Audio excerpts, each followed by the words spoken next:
Kornicky and Mel in the morning. Ottawa's Real Rock.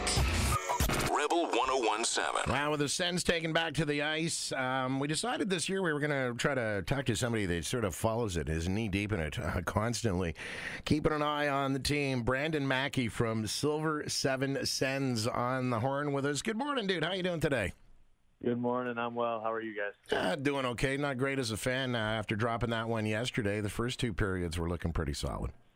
Yeah, I said on Twitter about 10 minutes into the game, I said, I think this is about the best start that the Ottawa Senators had within the last few years. And it was just a couple bounces near the end of the game that didn't go their way. The shot differential was still in their favor. They still had some great chances. Brossoit made some great saves. Just one of those tough ones that's a bitter pill to swallow, but probably going to be good for a young team in the long run. See, the mistake you made, and I say this as a Leafs fan, is having hope. Don't do that. Why would you do that? Very true. I think Sens fans are familiar with that one by now. Yeah, and talking about the Leafs, I guess a little cross-check to Tim Stützle on Saturday knocked him out of yesterday's game. Anything serious? Or? Well, we haven't had confirmation that in particular is what caused it. I think it's a safe bet based on how he responded. He was pretty slow to get up and was in some visible discomfort on the bench after. I don't think it's anything to worry about. They've listed him as day-to-day. They said they're being just cautious with a young player. You're going to see that, especially in a season where there's a lot of back-to-back. There's going to be a lot of grind on the bodies of these players. They're going to sit guys if they're worried about them and want to give them that extra day's rest. So, no, if I'm a fan of the Ottawa Senators, I'm not worried about Tim Stützle. I think he'll be back Thursday or Saturday at the latest. Well, it was pretty solid watching him get his first NHL goal on Saturday. That puck will be in his collection forever. But Josh Norris doing his thing yesterday, getting his first. Yeah, he's been really impressive through the first three games. That whole line with Brady Tkachuk and Drake Batherson, they're the youngest line on the team, and they've been the one that's driving play. Norris in particular, through the first two games against the Leafs, he picked up some points, but there were some instances where it was evident that he was still kind of getting his feet wet, still getting comfortable at the NHL level. But last night he looked poised. He looked like a bona fide number one center for this team. The way he was moving the puck on the power play, the way he was chasing loose pucks down and got rewarded with a nice goal. It wasn't pretty, but sometimes that's what you need to get the monkey off your back, especially after he missed that wide open net against the Leafs. So congratulations to him. I'm really excited to see what the future holds for him because he's a talented hockey player. Their power play was certainly looking a little bit better. It was kind of shaky on Saturday against the Leafs. It just came apart a couple of times out there, but they're tightening it up. Mm-hmm. I think it just comes down to zone entry. They were doing a lot more of that drop pass in the neutral zone through the first two games, and I know fans weren't happy about that because that's something we've seen from the Ottawa Senators power play for a few years now, and it's been frustrating at every point because it's just slowed them down, but they were more focused on gaining the blue line last night, and when they did, their puck movement was sensational from Shabbat to Batherson to Tkachuk. Even the second unit with Alex Galchenyuk getting that gorgeous one-timer goal for his first as an Ottawa Senator. They've just the speed with which they move the puck and the precision of their passing.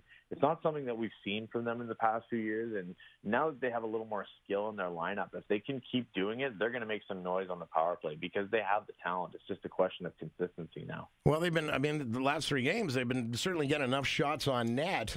They just haven't found their way onto the other side of the post, but as far as defense goes right now, because, again, they're not getting tons of shot through, but Matt Murray's having to face, I don't know, he seems to be facing a lot of it himself right now.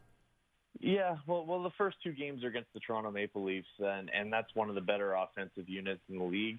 They're always going to get some good opportunities. The Sens did a good job in the first game and the season opener. They actually outshot the Leafs. But Toronto came back strong on Saturday night, which was to be expected. That's a veteran team that's had a bit of experience in the playoffs now, and the Sens are young. They're still getting used to being a competitive team and winning games on a nightly basis, frankly. So, and last night it was more of the same. Winnipeg was a veteran team that stayed with it to the end, and Ottawa ended up paying for it. But Murray has looked really good. He tracks pucks well through these mad scrambles that we've seen a bit of. Some high percentage shots he stood tall on. He's looked poised. most of the goals last night, I would argue that he didn't even have a chance on. So I really like what I've seen from Matt Murray so far. I think the Senators have their starting goaltender for sure. Yeah, I meant to ask you about it. I mean, is that position his to lose right now, or are they just trying to figure out where they're going to go? It's been his position to lose since they acquired him. When you have a 26-year-old goaltender that, before he even suited up with the Senators, had won 116 or 117 NHL games, 2 Stanley Cups, those don't grow on trees, and they especially don't come as cheap as the Senators got him for in terms of trade value. So, yeah, I think it's definitely Matt Murray's job to lose. Marcus Högberg is no slouch. I think he's a solid 1B or even a backup goaltender, and he's going to win some games this year too, I would imagine, based on how he played last year.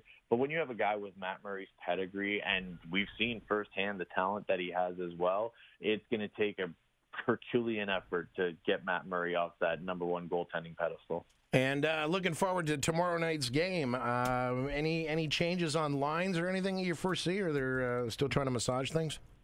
I would expect to see maybe Tim Stützle back. It sounds like, we were chatting about it before. It sounds like his injury is pretty minor, and they wanted to just kind of give him an extra night off to recover. So I would expect to see him back.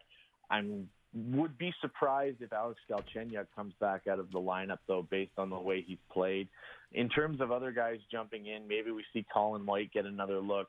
Maybe Christian Wolanin gets another look. He hasn't played since the first game against the Leafs. Mike Riley has played in his stead. So Stützle would be the big one that I look for, but don't be surprised if Alex Galchenyuk earned himself a spot in the lineup for the next little while, because he had a phenomenal Ottawa Senators debut last night. Seems a little bit more fun watching the kids play this year, though. You know what? More so than last year. It just seems to be a little bit better hockey that we're already exposed to. Yeah, it's the pace, I think. I think they've added more skill to the lineup just based on the prospects that they've been able to call up, which is really impressive, because in order to find that kind of play-driving talent, usually it has to come through the trade pool or free agency. But Drake Batherson has emerged as a top 3 forward on this team. His improvement has been insane, the way he's jumped up this year and the way he's put on muscle and strength. And the same can be said of Nick Paul, who looks like he's gotten faster. The Senators' development of their young players has really been what's powering them forward through the past couple seasons. And I think you're going to see more of that as it goes on. And when you acquire more players like Matt Murray and Evgeny Dadonov that end up wanting to play here and play with a young team that's on the rise, it's only going to get better, and the entertainment value is only going to go up as a result. Right on. Brandon Maki, we got him on Wednesdays, man, with Silver 7 Sens. You can go to the blog. He's a regular contributor there. Dude, thank you so much for just filling in the blanks. I keep falling asleep. But the one game I stayed up for, they won, so that might be the clue of this season. But I go to sleep. Things are looking good. I wake up not so good. Thanks very much, dude. We'll check in with you again next Wednesday. Our eye on the team, and you'll fill in all the blanks for us next week. I appreciate you being with us once again. I appreciate you having me. Try to stay up for the games. Will do, man. Bring on the weekend. Thanks, Brandon. Thank you.